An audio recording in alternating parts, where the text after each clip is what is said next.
Assalamualaikum warahmatullahi wabarakatuh.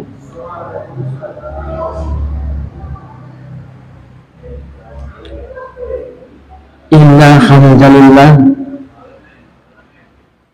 alladzi arsala rasulahu bil huda wa dinil haq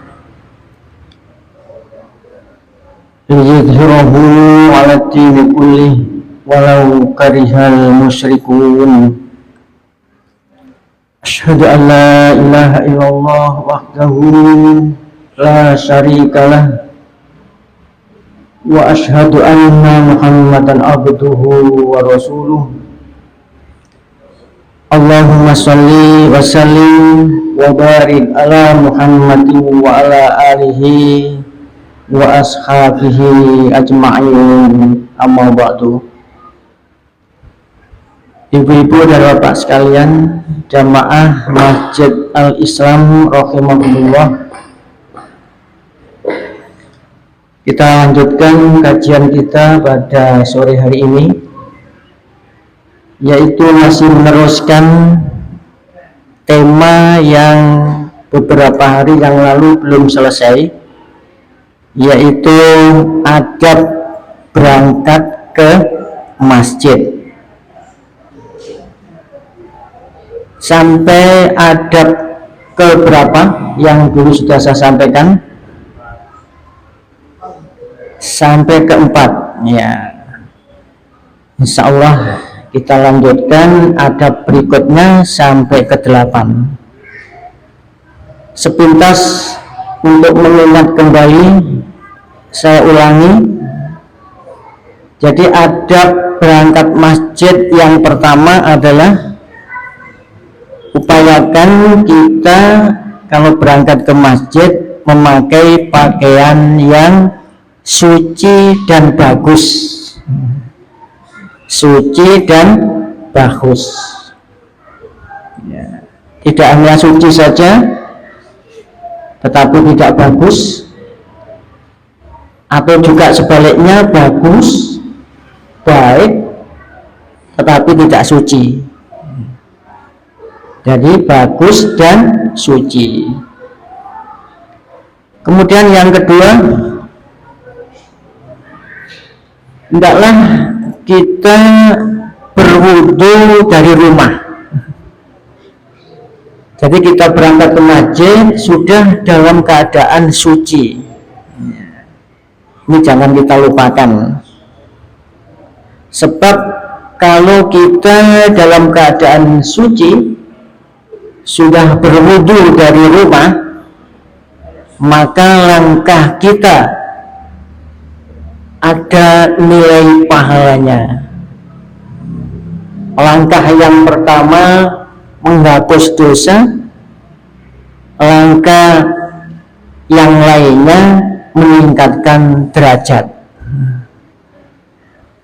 Itulah nilai pahalanya. Langkahnya saja dinilai, diberikan pahala, tetapi syaratnya sudah punya wudu, sudah dalam keadaan suci. Kemudian yang ketiga, jangan lupa sambil berjalan menuju masjid berdoa, ya. Nah, ini sering kita lupakan. Kalau kita berangkat ke masjid, pokoknya budal gitu saja tanpa berdoa. Padahal ada doanya. Kalau doanya ini kita baca, nanti kalau di akhirat banyak orang yang menderita kegelapan. Nah, orang yang berangkat ke masjid sambil berdoa ini, maka di sana akan mendapatkan cahaya yang sempurna. Sebagaimana dulu sudah pernah saya sampaikan hadisnya, basyiril musa'ina fiddulmi ilal masajid bin nuri tammi yaumal qiyamah. Berilah kabar gembira Bagi orang yang berjalan menuju masjid dalam kegelapan, ya, dalam kegelapan misalnya kalau kita berangkat ke masjid waktu isya, nah, kan gelap. Waktu subuh juga gelap. Nah, terutama waktu-waktu yang gelap itu kita berdoa. Itu nanti akan diberikan cahaya yang sempurna pada hari kiamat, di mana kebanyakan manusia pada saat itu menderita kegelapan karena matahari digulung oleh Allah pada hari kiamat dan masih belum diciptakan kembali, sehingga banyak orang yang menderita kegelapan. Nah, orang yang berdoa ketika berjalan ke masjid, maka pada saat itu mereka mendapatkan cahaya yang sempurna, ya. Doanya seperti dulu sudah pernah saya sampaikan, Allahumma ja'al fi qalbi nuran wa fi lisani nuran waja'al fi sam'i nuran waja'al fi basari nuran waja'al min khalfi nuran wa min amami nuran waja'al min fawqi nuran wa min tahti nuran Allahumma a'tini nuran. Seperti itu doanya. Kalau nggak bisa panjang ini, ya Allahumma ja'al fi qalbi nuran wa fi lisani nuran, ya, wa ja'al fi sam'i nuran wa fi basari nuran, sampai di situ saja. Jadi 4 cahaya yang kita minta. Lisan kita diberi cahaya, ya, hati kita diberi cahaya, mata kita diberi cahaya, pendengaran kita diberi cahaya, ya. Tapi kalau bisa sempurna sampai selesai lebih bagus. Kemudian yang keempat, ya, adab yang keempat ini juga sering dilupakan, ya, yaitu tidak tergesa-gesa. Nah, jadi waktu berjalan ke masjid itu tidak usah terburu-buru, tenang saja. Walaupun iqamat sudah dikumandangkan, tapi tetaplah kita berjalan dalam keadaan tenang, tidak tergesa-gesa, tidak terburu-buru, apalagi sampai lari. Itu dilarang oleh Rasulullah Shallallahu Alaihi Wasallam. Dulu belum saya sampaikan hadisnya. Nah, kali ini saya sampaikan hadis yang diriwayatkan oleh jamaah, ya, rawahu jamaah. Rasulullah SAW bersabda, "Idza sami'tumul iqamah," apabila kalian mendengar iqamah. Iqamah sudah dikumandangkan dan kita sudah mendengar. Famsu ila sholati, maka berjalanlah untuk melaksanakan sholat. Wa alaikumus sakinah, dan hendaklah kalian tetap dalam keadaan tenang. Nah, jadi sakinah itu tenang. Wal wafaro, dan khusyuk. Wala tusrifu, dan jangan kalian tergesa-gesa. Nah, tusrifu ini sering diartikan berlebih-lebihan, tapi dalam hadis ini, ya, bisa diartikan atau lebih tepat diartikan tergesa-gesa, ya. Jadi jangan tergesa-gesa. Fama adraktum, apa yang kalian jumpai, ya, artinya begitu kita datang, imam sudah dalam keadaan rukuk misalnya, apa yang kita jumpai dalam keadaan itu, ikuti rukuk, sholatlah seperti imam sholat. Jadi kalau kita datang Imam sudah dalam keadaan rukuk, langsung ikuti imam. Rukuk juga, setelah takbiratul ihram langsung rukuk. Ya. Wa ma fatakum, dan apa yang kamu ketinggalan, ya, fa'atimu, maka sempurnakan. Jadi kalau kita datang, imam sudah dapat 2 rakaat, maka kalau kita sholat asar tambah 2 rakaat. Ya, seperti itu. Nah, jadi jangan mengejar imam supaya nggak terlambat, akhirnya tergesa-gesa, pating gembruduk, ya, hiruk pikuk. Jangan seperti itu. Itu dilarang oleh Rasulullah SAW. Ya. Nah, supaya nggak terlambat, supaya nggak tergesa-gesa, maka awali datangnya itu. Kalau bisa sebelum azan, waktu belum masuk, misalnya kurang 10 menit, kita sudah siap di masjid. Nah, itu yang lebih utama. Berikutnya yang kelima, ketika kita masuk masjid, ya, maka dahulukan kaki kanan dahulu yang kita langkahkan. Jadi kalau kita sudah sampai di masjid, kemudian kita akan masuk masjid, ya, jangan kaki kiri, kaki kanan yang harus kita dahulukan untuk melangkah. Ya. Mulai dari mana? Mulai dari ruang utama, ibu-ibu dan bapak sekalian. Jadi kalau di sana itu dianggap teras, sudah disepakati bahwa yang di ruang ibu-ibu sana itu masih disepakati oleh jamaah teras, ruang utamanya mulai dari sini, maka mulai masuk masjidnya, melangkahkan kaki kanannya, ya, mulai dari masuk ruang utama. Nah, kalau yang di sana itu disepakati ruang utama juga, maka dari pintu depan sana kita sudah melangkahkan kaki yang kanan. Nah, terserah kesepakatan dari pengurus masjid itu. Mana yang mulai mana ruang utamanya masjid itu. Nah, begitu. Nah, kemudian jangan lupa setelah melangkahkan kaki yang kanan, kita dahulukan, jangan lupa sebelumnya berdoa. Nah, ada doanya lagi. Bagaimana doa masuk masjid? Nah, insya Allah ibu-ibu dan bapak sekalian sudah hafal itu, ya, insya Allah.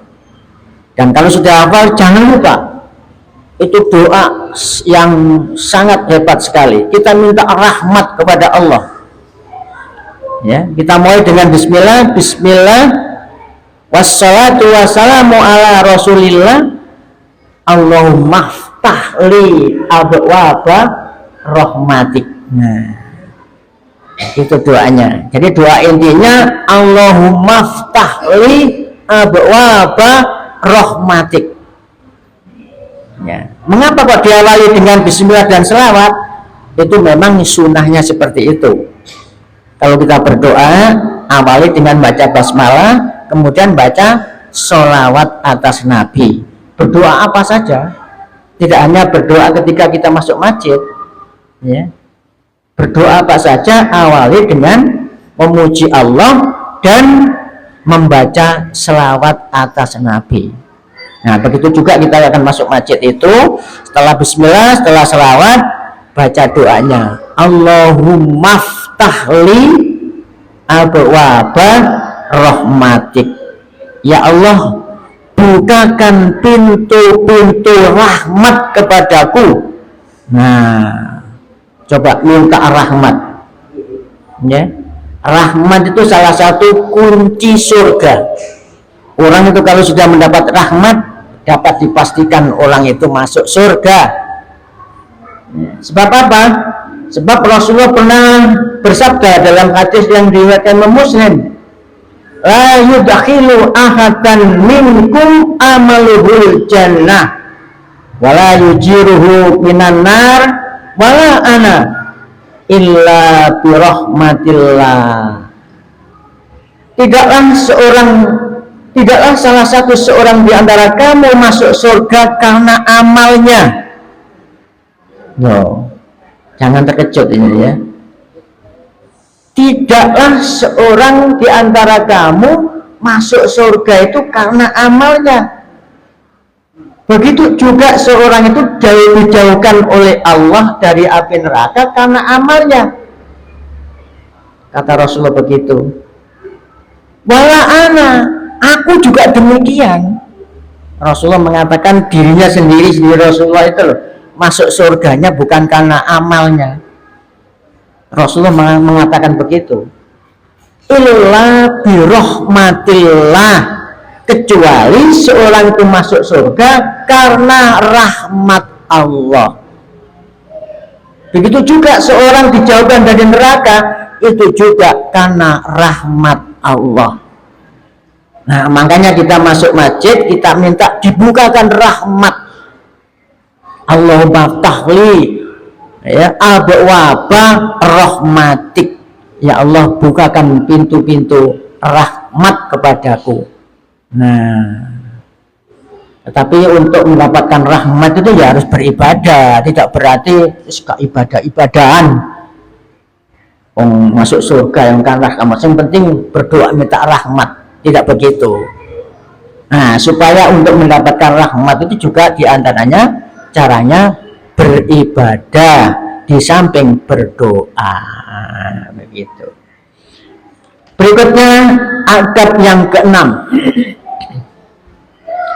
yaitu setelah kita masuk masjid, sudah ada di dalam masjid, jangan lupa sholat 2 rakaat. Sholat apa? Sholat tahiyatul masjid, ya, sholat untuk menghormati masjid. Itu para ulama fikih menyebut namanya tahiyatul masjid. Kalau Rasulullah nggak menyebutnya, menyebut sholatlah 2 rakaat sebelum kalian duduk, begitu saja. Sholat apa? Nah, para ulama fikih memberi nama supaya mudah diingat, diberi nama sholat tahiyatul masjid. Ya. Di dalam hadis yang diriwayatkan Imam Bukhari, Rasulullah SAW bersabda, "Idza dakhala ahadukumul masjid." Ya.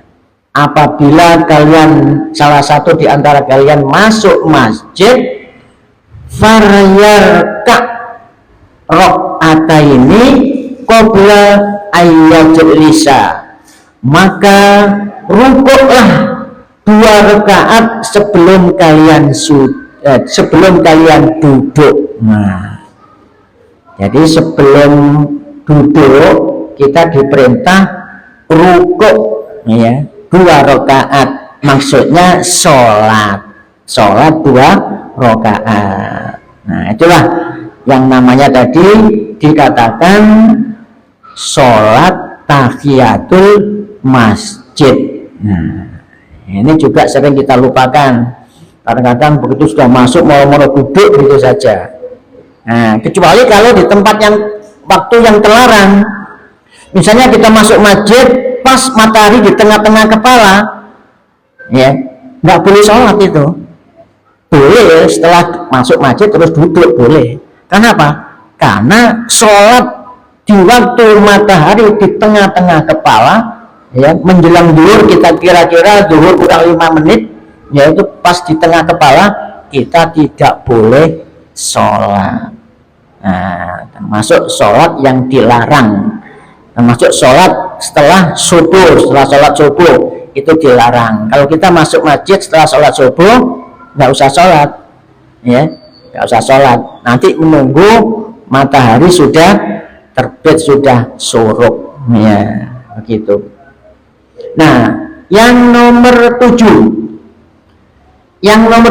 ini, setelah kita sholat tahiyatul masjid, ya, kemudian kalau azan belum dikumandangkan, menunggu azan dulu. Kalau sudah azan dikumandangkan, dengarkan, ya, dengarkan dan tirukan apa yang diucapkan oleh muadzin, tirukan sesuai dengan apa yang diucapkan muadzin itu. mulai dari takbir Allahu Akbar, Allahu Akbar, tirukan Allahu Akbar, Allahu Akbar, terus sampai selesai. Kecuali kalau muadzin mengumandangkan kalimat hayya 'alas shalah, jawabannya nggak sama seperti itu, tapi la haula wala quwata illa billah. Begitu juga hayya 'alal falah, jawabannya la haula wala quwata illa billah, dan seterusnya. Allahu Akbar, Allahu Akbar, sama. Selesai muadzin mengumandangkan azan, maka kita disunahkan untuk berdoa. Doa selesai azan. Doa selesai azan apa? Allahumma rabba hadhihi da'wati tammah wassalatil qa'imah ati Muhammadanil wasilah wal fadilah wa ba'ashu maqaman mahmudal ladzi wa'atta. Itu doanya. Kalau kita bisa berdoa seperti itu penuh keyakinan, maka kata Rasulullah, halat lahu syafaati yaumal qiyamah, maka berhak baginya mendapatkan syafaatku pada hari kiamat. Nah, selesai berdoa, ya, maka laksanakan sholat qobliyah. Ya, kalau sholat maghrib, qobliyah maghrib. Kalau sholat isya, nggak ada qobliyah isya. Yang ada sholat antara adzan dan iqomah, bainal adzaini wal iqomah. Kalau sholat subuh ada qobliyah subuh, bahkan itu sangat penting, nilainya khairum minad dunya wa ma fiha. Nah, jangan lupa itu sholat qobliyah. Nah, kemudian yang terakhir, yang 8, ya, yaitu kita kalau sudah selesai kegiatan ibadah dalam masjid, kemudian keluar masjid, langkahkan kaki kiri terlebih dahulu, kemudian berdoa. Nah, berdoa lagi. Ya, bagaimana doanya? Allahumma inni as'aluka min fadlik. Nah, ya Allah, sungguhnya aku minta kepadamu keutamaan yang aku minta, ya Allah. Mudah-mudahan semua ibadah yang aku lakukan selama aku berada di dalam masjid, berilah keutamaan yang bermanfaat bagi diriku. Luar biasa ibu-ibu dan bapak sekalian. Maka ini jangan dilupakan. Allahumma inni as'aluka min fadlik. Lebih afdal lagi kalau kita awali dengan memuji Allah dan membaca selawat. Bismillah wassalatu wassalamu ala rasulillah. Allahumma inni as'aluka min fadlik. Selesai. 8 adab yang sudah saya sampaikan, mudah-mudahan dapat kita amalkan bersama. Yang belum terbiasa mengamalkan, mari kita amalkan. Yang sudah mengamalkan, mari kita lanjutkan, kita teruskan. Sebab kalau kita membaca atau mengikuti adab-adab berangkat ke masjid ini, di samping kita mendapatkan pahala sholatnya, juga mendapatkan pahala berangkat ke masjid. Itu yang dulu sudah saya sampaikan, keutamaan-keutamaannya, pahala-pahalanya.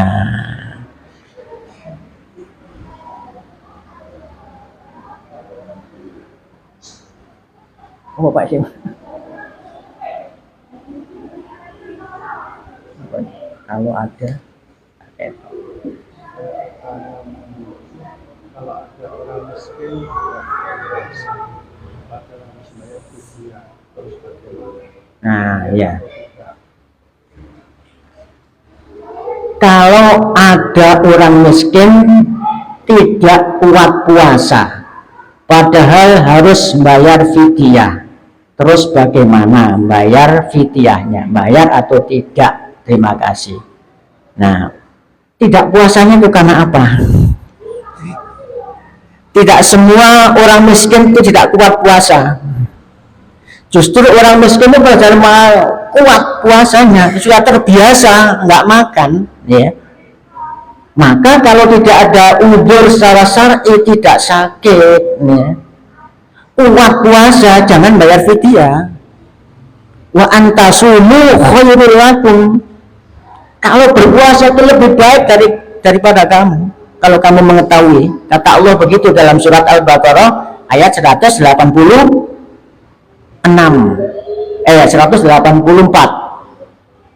Ya.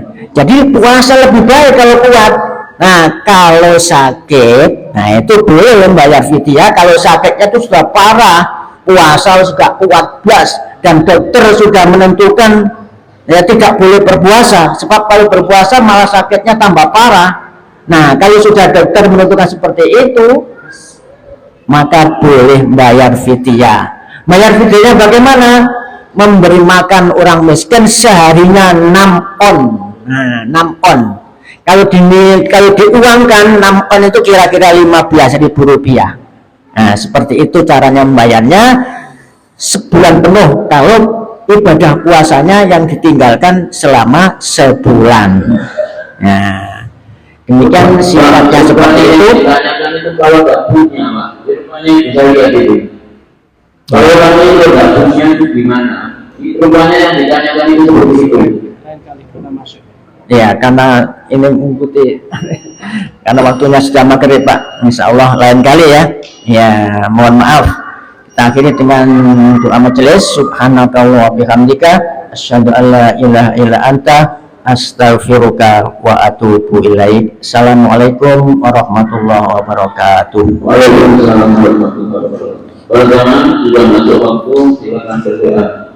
Allahumma masukdu wa aladi ampadu Muhammad wa barakatuh wa sahabat insyaallah.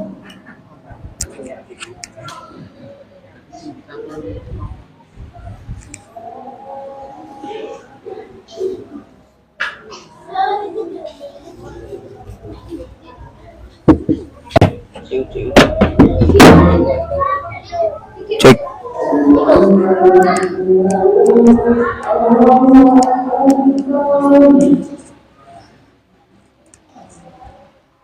Allah